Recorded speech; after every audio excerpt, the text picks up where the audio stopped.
Willkommen in einem Fragens video. Welcome to another exciting video, in this case episode 37, my game design, history and theory series of videos.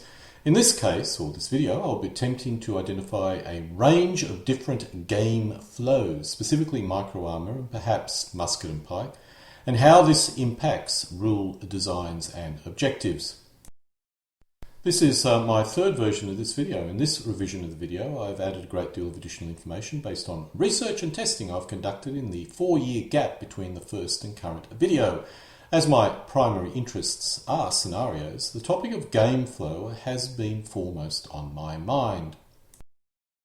First, let's define what I mean by game flow. In simple terms, what type of movement could you expect in a typical game which would make a game enjoyable? Another way of putting it is, what do you expect the elements on the playing area to be doing over the entire length of the game, specifically in terms of distance covered or movement? Game flow is important in two areas. One is for rules design and the other scenario design. When designing a set of rules, you do need a vision of the type of game flows you're attempting to achieve. When designing a scenario, you need to understand game flows so you can design the scenario to achieve the historical objective, or if it's non-historical scenario, whatever objective you set. Let's look at some examples of game flows. One type of game flow could be hull down, looking at each other for the entire game. That is, each side hull down, looking at each other for the entire game.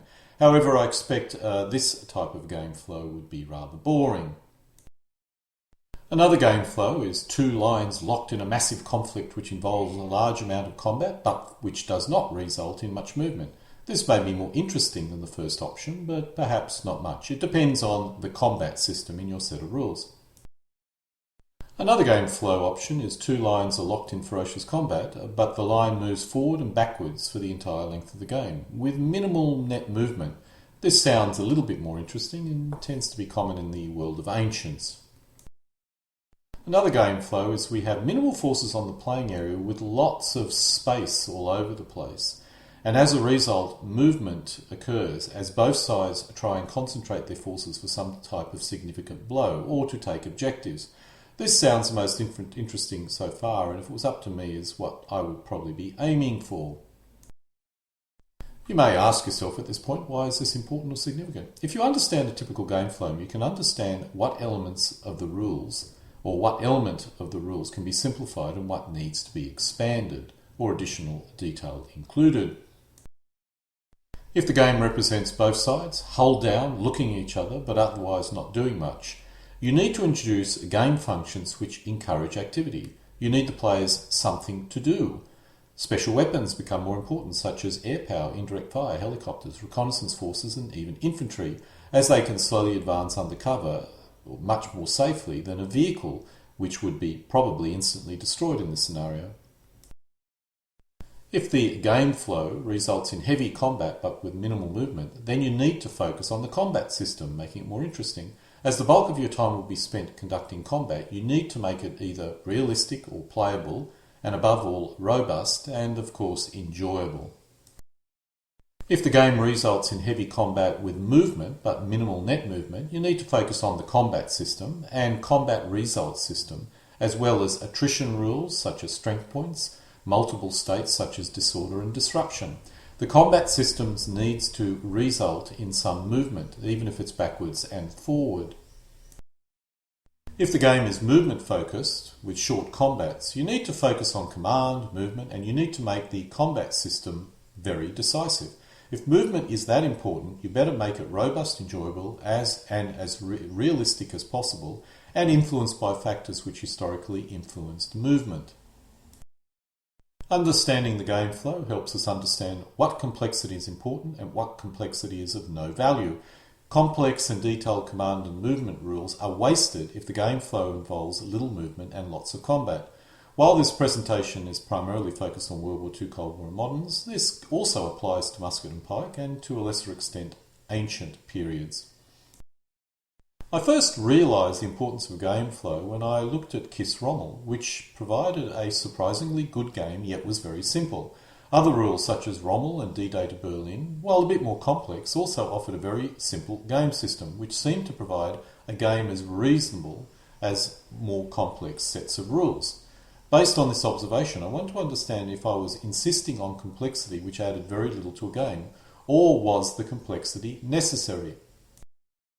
To understand how much or how little complexity was required, I needed to determine what type of game flow is optimal, or what do you, the player, want the game flow to be. In this presentation, I'm providing one possible answer to this question, and if it differs for you, then you need to apply this type of methodology to achieve your own personal sweet spot.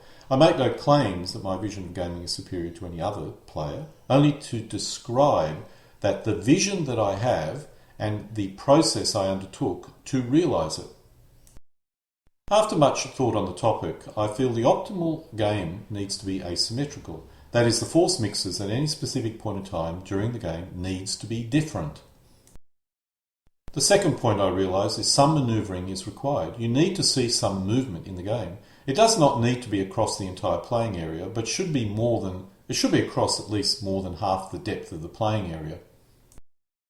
Asymmetrical and mobile gameplay will require reinforcement, so make sure the reinforcement-related rules are complete and that your scenario generation system allows for reinforcements in most games, with a corresponding focus on robust victory conditions. Finally, as far as I'm concerned, the combat system needs to be short and sharp. Spending 12 game turns spinning a dice in a battle of attrition does not make a game particularly enjoyable to me. Each combat, unless at very low odds, needs to achieve something within a game turn. Now this will differ by period, and for something like Napoleonics, I tend to favour a much more complex combat system. But for World War II, moderns and Cold War, I tend to feel combat systems need to be short and sharp and decisive. After looking at more scenarios than I care to remember, I noticed most scenarios consist of force mixes that did not offer any single-sided decisive advantage. I understand why this is the case, as who wants to play a side which is designed to be obliterated? But in the board gaming world, this does not cause any problems, and players are more than happy to play these types of scenarios or games. The added issue is in figure gaming, equal force battles, unless you have some other factors involved, does not make for an interesting game, thus my obsession on asymmetrical gaming. While ancient battles were often, in theory, battles between equal forces, otherwise why bother to fight, there was a significant rock, paper, scissor effect between troop types which makes the battles interesting. This means when you formed your lines or battle lines, you can have one flank winning, the other losing, and this gives you the excitement that you need. Choosing the correct troop type in the correct location was the key to victory. Pike and musket can achieve this, but it's much harder because troop types are more similar. Typically, pike and musket really falls more into the World War II modern and Cold War period of gaming, in my opinion, in terms of scenario generation. The scale is also important. In Ancients, you can consider each battle to be the entire battle, irrespective of the scale. In Napoleonics, if the scale is low, you can only refight a small part of the battle. Thus, equal force mixes can result in little occurring. You need a large enough scale to refight an entire battle to allow an equal engagement to be enjoyable. This principle also applies to World War II, Cold War and moderns. When you are commanding a battalion, an engagement between equal forces tends to be comparatively boring. At brigade level, it hots up, but it's still best to have asymmetrical forces. Perhaps at an army level you can achieve the same effect as ancient battles, with one corps attacking on the left flank and another defending elsewhere. Thus both sides could, in theory, be overall similar in strength, but you could still have an interesting battle. The result, in most cases, we need asymmetrical force mixes, at least in my opinion. Just a note, when I speak to asymmetrical force mixes, I mean the opposing force mixes need to be of different combat capacity, and one player is the clear attacker and the other the clear defender. I do have a series of other videos which go into a great deal more detail concerning how asymmetrical the forces should be to achieve a specific result. In this case, I'm just going to provide a very simple view based on playtesting of various rules. Perhaps the details will differ between different rules, but the general concept seems similar irrespective of the rules used, at least in my observation. This observation is based on trying to understand what type of advantage does one side need in order to be the obvious attacker. For my initial analysis, I'm not considering reinforcements, which we'll deal with later, but are critical. But for now, let's just look at this simple scenario. In my early playtesting of scenarios, I stated that the attacker should have a 3-to-1 advantage. which quite clearly resulted in one side attacking and the other defending, and in most cases the defender was getting wiped out. I also discovered this ratio was not giving the defender a game which had any enjoyment, so I quickly abandoned that ratio for now. You can have 3-to-1 odds situation if the lesser side is getting reinforcements, but for now let's assume no reinforcements. I then settled on a 2-to-1 advantage, which gives the attacker sufficient advantage to attack the defender, but not so completely as to offer the defender no joy. In my scenario, the defender gets to counterattack in the second half of the game, but for now I'm only focusing on the first half, where there is only one clear attacker and defender. While I've not extensively tested this as much, I have gone down to a ratio of 1.5 to 1. But once I move below this, the attacker is unable to be considered the obvious attacker, and the defender can stop any kind of breakthrough or even any kind of attack. Even at 1.5 to 1, getting a breakthrough is very difficult, but barely possible. I'm not covering the equal games in much detail in this video, as the game flow is normally much more static. It's basically two sides facing each other and probing each other, hoping for a mistake to be exploited. This can make for an interesting game, but involves a detailed use of, in some cases, unusual and interesting weapon systems.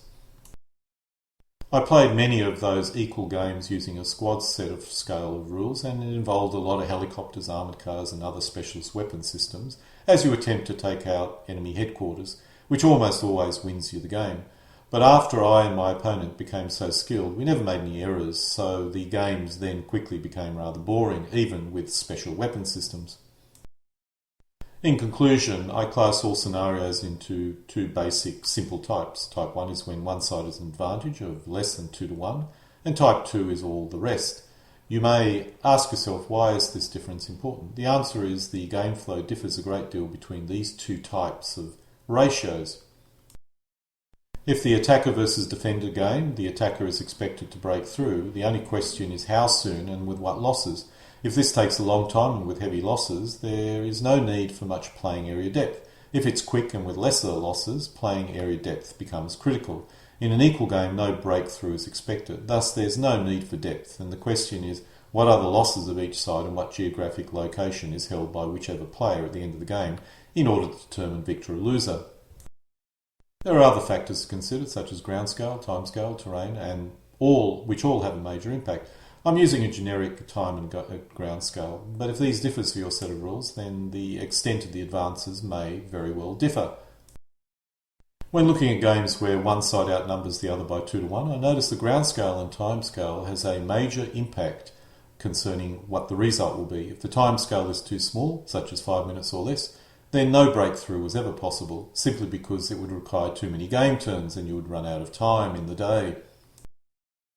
In those cases, having one side outnumbering the other does not really result in a good game. There's no breakthrough, there is no chance of a counterattack, and all you end up is a tedious game for the defender.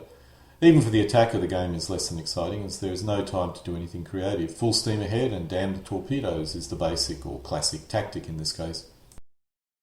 The second factor is ground scale. If the ground scale results in the playing area where an element could be expected to cover the entire front line with his weapon system, then we have a game where every element can be involved in combat at all times. As the maximum effective range of most weapons is about 1,000 metres, mainly due to observation courses, then a ground scale of 1 in 1,000 means a single element can cover 2 metres of front line. This is common with squad scale World War II rules. In the modern period, the scale moves to 1 in 2,000, but the weapons all have a much greater range in this case. Visibility restrictions can restrict this, but if you had a good spot on a hill, you could still cover the whole front line. With the result is that combat always occurs across the entire front line at all times, which means when attacking or defending, the secret was to ensure every element could be involved. To put it bluntly, this resulted in a bloodbath, with the attacker suffering very heavily unless they outnumbered the enemy by a significantly wide margin.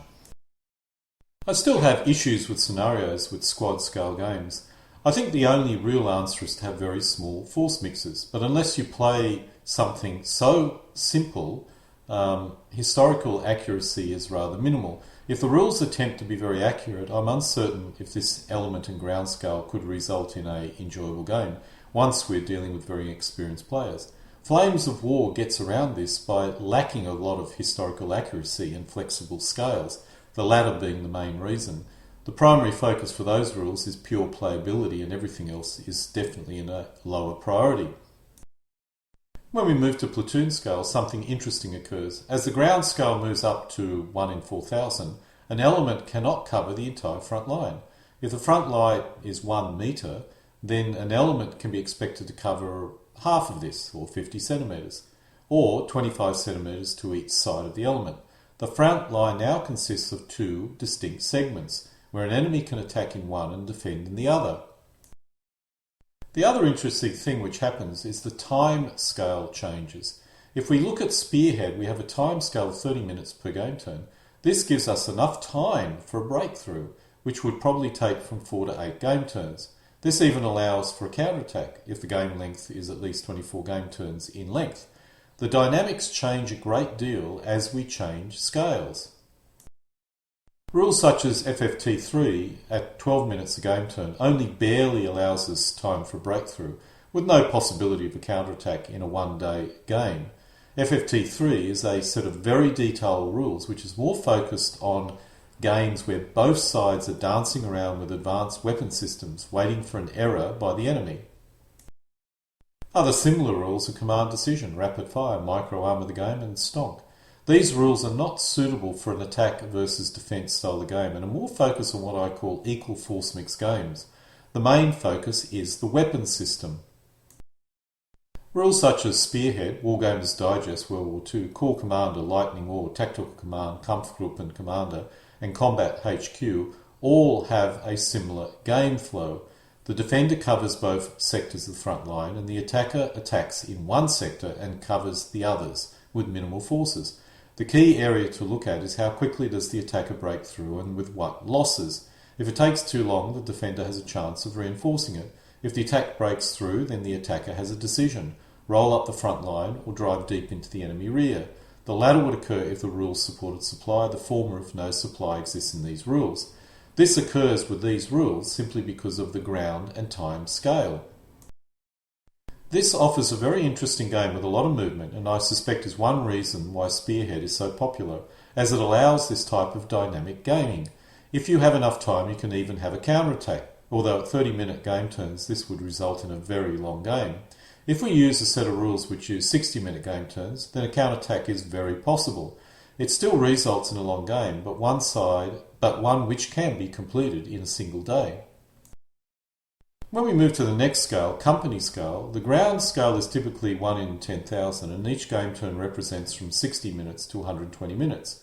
Rules such as LWRS and Corps Commander at a scale of 1 in 10,000 changes the front line even more.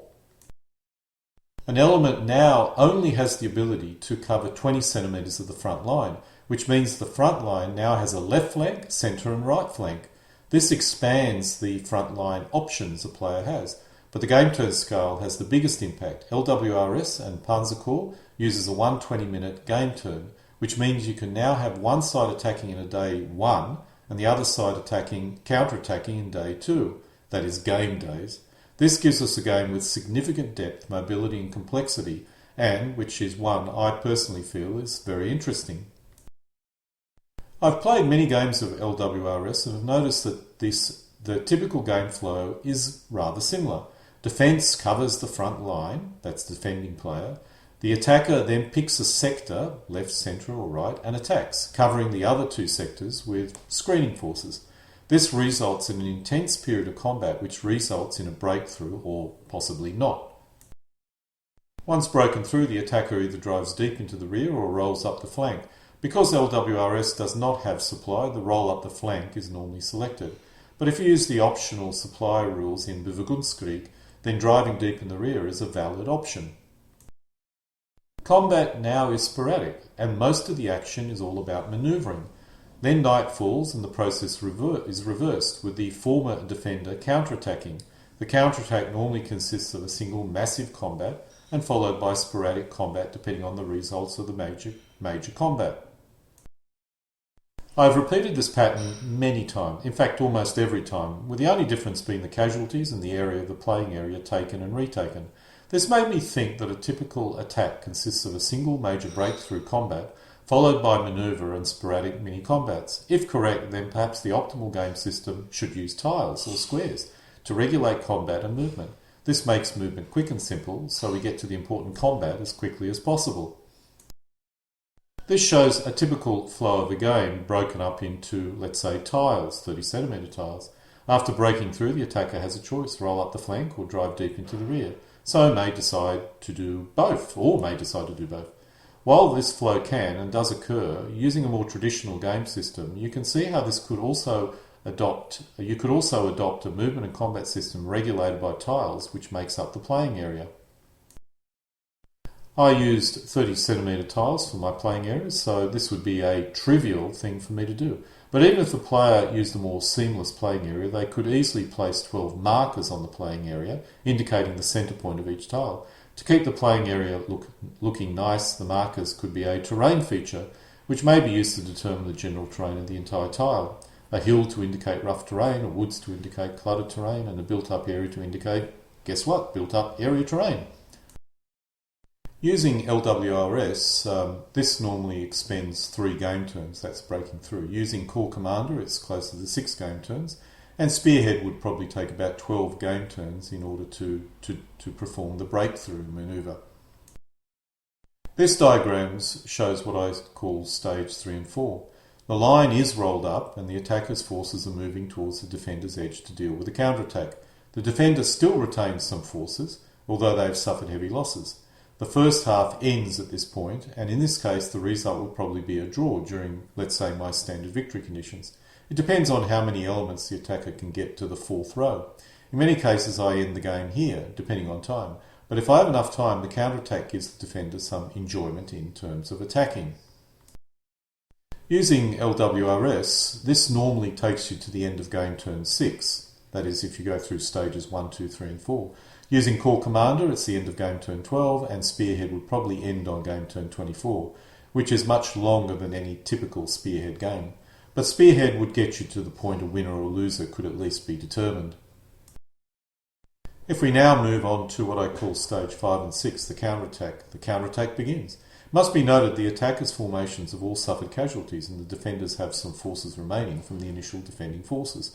The counterattack can adopt many different strategies. The other valid one is a thrust up the left flank. As the attackers are all motorised, they can sweep up pretty quickly and engage the attacking infantry regiment, but they will probably not get the decisive victory they need. The right flank attack allows the counterattack to shatter the attacker's left flank. The game now ends with the counterattack continuing and a desperate counterattack by the original attacker's armoured regiment. There is only one major combat, which is the attempt by the attacker to cut off the counter-attacking armour. Generally this does not work and the attacker gets forced back 1 square, which is a draw using my victory points. If the attack succeeds, then the attacker wins, and if the attack is a total disaster, then it's a victory for the defender. This general flow is based on about a dozen games using LWRS and 1 game using Core Commander, also a couple of games using Spearhead. What struck me is how I could achieve the same objective using a tile-based movement and combat regulated game system. The combat would still remain as complex as you wish, or if you want a simpler system, then make it simpler. Most of the time and effort in the game will be the actual combat itself, which is what normally occurs with standard rules anyway. The effort in getting as much stuff as possible in the tile for the combat becomes a simple but important process. If the game system is simple enough, then you could use 4x6 tiles playing area and command 2 divisions or a corps. I'm uncertain if ramping the game up this way will give you a game which could be completed in the day, however, but I'm pretty certain a 12 tile playing area game would. I would hope you could get 2 games in a day, but which I believe is a sweet spot, but I think that's probably a bridge too far. I did experiment with this system a great deal and eventually abandoned it for a number of reasons, that is the system of using tiles. For World War II, Cold War and moderns, you need to dumb down the game system so much the game loses all flavour, and if you retain the flavour, the rules become very complex as they have to consider all possible combinations within a tile or troops getting into a tile. After playing this kind of systems, and I did create a set of rules based on it a few times, I realise why tile-based rules are not as popular in the world of figure gaming, as it ends up feeling too much like a board game if you want to create a set of rules which are practical. It was an interesting exercise regardless, and other players may take up the challenge to make it work. In summary, Kiss Rommel already did this as well as you could possibly expect. All this experimentation gave me a lot of data which I used in a wide range of different scenarios. What I realised was that with no reinforcements or variability, all the games begin to look and feel the same based on this odds mechanism.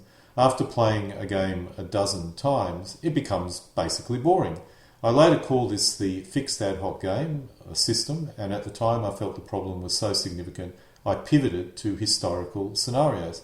I discovered any historical scenario has the same issue of a lack of repeatability, but as long as there are a lot of different scenarios, I at least had games I could play. As a side note, I also went down the path of historical scenarios with Ancients and Napoleonics, and as long as you could create a reasonable playing area, these games were all enjoyable. However, I generally only got about 3 full games from each scenario before I had to move to the next scenario. I tried one scenario about 6 times, and by the 6th time it truly became an incredibly boring experience. However, the real issue I had was that it took a lot of time and effort creating the scenario, either converting it from a board game or creating one from scratch. Some rules did a good job providing me with scenarios, such as Age of Eagles. However, these were big battle rules, and I find it hard to set up a playing area large enough and for long enough period to play these rules as much as I would like to. Bitchute has scenarios, but they're so abstract I did not really consider them as a real historical battle. They were fun to play, but I felt they lacked figure gaming flavour. Now back to the main topic of flow of the game. Playing a large number of historical scenarios made me realise the secret to creating a good ad hoc game was variability, specifically reinforcements, where they arrive, variable objectives for VPs, and all the aspects which make a historical scenario interesting. With this in mind, my game flow was now determined by reinforcements, or when the reinforcements arrive, and objectives, which is really outside the scope of this video. What is in the scope is understanding the effects of different force mix odds at any point in time. If reinforcements arrival is quarterly based, that is, the length of the game is divided by 4 and it's possible for reinforcements to arrive in each quarter, the question is, what is the effect of force mix odds within a specific quarter? As an example, if one side has a 3-to-1 advantage in, let's say, quarter 1, let's say the first 3 game turns, what is the impact? Should be noted the number of game turns in a quarter will vary on the rules and scale. There is a point to consider, as these historical ad hoc games are based on historical conflicts. This is typically a whole battle for Ancients and Musket and Pikes, and for World War II, Cold War and Modern, with modifiers at least a brigade per side, and optimally at least a division per side, if not more. This excludes a wide range of rules from this analysis. Skirmish games and snapshots of a battle have different game objectives, which are valid but are outside of the scope I've given myself. I'm looking for movement as well as combat. While Ancients is possibly outside the scope of this video, I have found Musket and Pike flow tends to be similar to World War II, Cold War and Moderns. This is mainly due to the scale adjustments between the two periods, although movement is generally greater for motorised forces in World War II, Cold War and Moderns. This does impact the manoeuvring, which does occur before the two sides meet. Let's look at how this all works. I'll first deal with the extremes, 1-to-1 odds and 3-to-1 odds or greater. With a 1-to-1 engagement, the expectation is there will be no movement once the forces meet. With a 3-to-1 odds, it's expected the attacker will defeat the defender within a game quarter and possibly advance a significant distance on the playing area. Let's say 12 base widths or 36 centimetres on a 90 by 120 centimetre playing area, basically taking about 2/3 of the entire playing area. With a 2-to-1 odds, the attacker will defeat the defender but only advances, let's say, 6 base widths or 18 centimetres and a quarter. They'll occupy half of the playing area. Finally, at 1.5-to-1 odds, the attacker will push the defender back, but probably only 3 base widths or about 9 centimetres. Thus will only occupy possibly about a third of the playing area, about 40% of the playing area. However, these examples are all broad front-line advances. A player will not generally conduct a broad advance and will instead focus on specific areas to achieve greater advances, as you can see here. Even a 1-to-1 odds situation allows for some movement on the playing area, but this is only possible if the element's defensive influence is minimal. If an element can cover most of the front line, then this is not possible. But if an element only has influence of, let's say, one base width in all directions, or let's say can only influence a single tile, then this is very possible. This is one reason why ancients work at 1-to-1 odds, and if playing an entire Napoleonic battle, the same can apply. If we move up to a 2-to-1 odds, the results start to become rather dramatic. In this example, the attacker has made significant advances on the left flank. If all the forces were focused into one sector, the advance would resemble an overrun. All this is valid, but the playing area and depth are not sufficient in this case. We are better off moving to a long axis game, or we need reinforcements arriving before the attacker advances too far. Here we now see a 2-to-1 odds force mix ratio played along the long axis. The forces are reduced, but this allows the attacker to field 2-to-1 without being forced to deploy more figures than would be optimally be expected on their left flank. In addition, there's more real estate for the attacker to advance and for the defender to defend. At 3-to-1 odds, the defender can be overwhelmed on most of the front line. But while this represents an extreme situation by playing along the long axis, it's a situation which could technically be handled. We would expect significant reinforcements of the defender in the following quarter. Otherwise, the attacker will be able to take basically the entire playing area in the second quarter.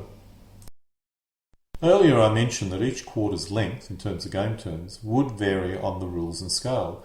Rules which have an unusually short duration per game turn would need more game turns, so 5-minute game turns mean you need a lot more game turns compared with a 30-minute game turn set of rules, assuming the same ground scale. The value of 3 game turns is selected because there's a general rule which tends to apply for most rules. To complete a game within half a day to 1 day, a game which involves 100 elements total, that's for both sides, should only have a maximum of 12 game turns. Optimally this would be less, but 12 game turns is a good guide. Thus a quarter of 12 is 3 game turns.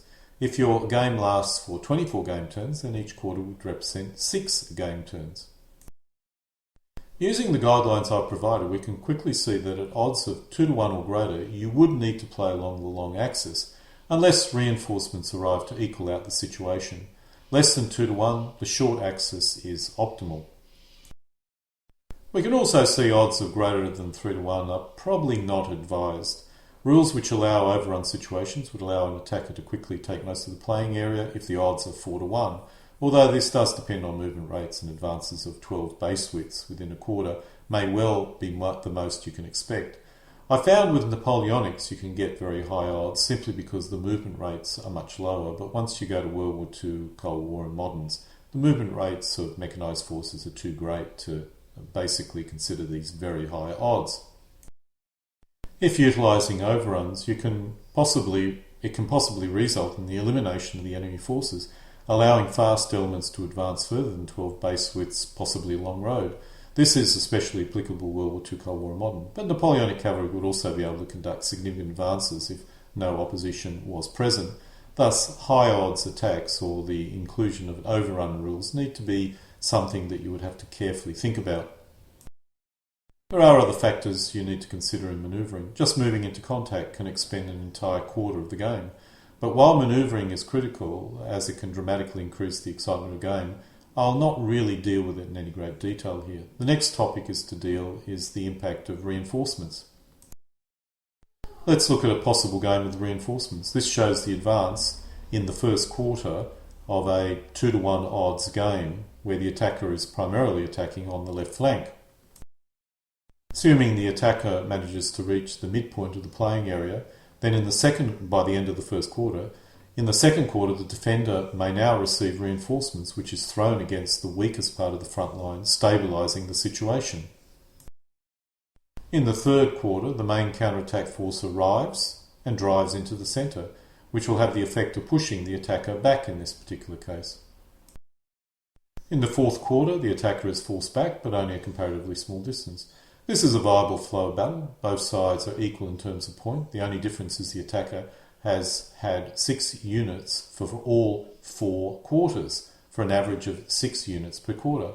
The defender also has an average of 6 units per quarter, but started with only 3 in the first quarter and ended with 9 in the fourth quarter. We can see most of the playing area has been used, with a great deal of movement as well as intense combat. In this case, I suspect play along the short axis would provide more options for the attacker and would thin out the front line, but this depends when the reinforcements arrive. The example I provided was very simple, and in an actual game the troop densities would be lower and there would be more manoeuvring into contact. The defender's decision how to defend and the attacker's manoeuvring towards this defence line is a critical part of the game. The arriving reinforcements and where they reinforce would also be critical.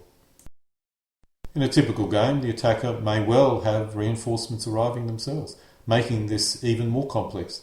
To throw even more complexity into the equation, reinforcements could arrive on the flanks, or in some rare cases, the enemy rear. Mainly Napoleonic rather than World War II, but nonetheless something to consider. Some forces could be hidden in woods. Opposing players could have special objectives which the defender never really knows about, and as a result, they have to defend all possible attackers' objectives. In simple terms, there's a lot of unknown factors, which is what actual commanders have to deal with. Let's think about the rules implication. We've already discussed playing area axis based on force mixes. We know we need reinforcements, objectives and hidden troops to give the game its flavour. We know movement and command control is critical, so focus needs to be made in these areas. We know combat needs to be short and sharp with clearly expected advances based on odds, thus the combat system needs to be simple with clear combat results. We also know that combat systems that take several game turns to exhaust an enemy before close in the combat is basically a no-go in this situation. We know with low element densities, a lack of command control will results in elements flying everywhere. We know we need to be able to complete a game in at least 12 game turns and no more. We know we need a system which allows the creation of variable ad hoc scenarios. There are also many other conclusions from this game flow objective, but we all only know what to focus on when we understand the objective we are seeking. As Seneca the Younger wrote in ancient times, ignorante quenum portum peta, nullus sus ventus est. If a man does not know what port he is steering, no wind is favourable to him.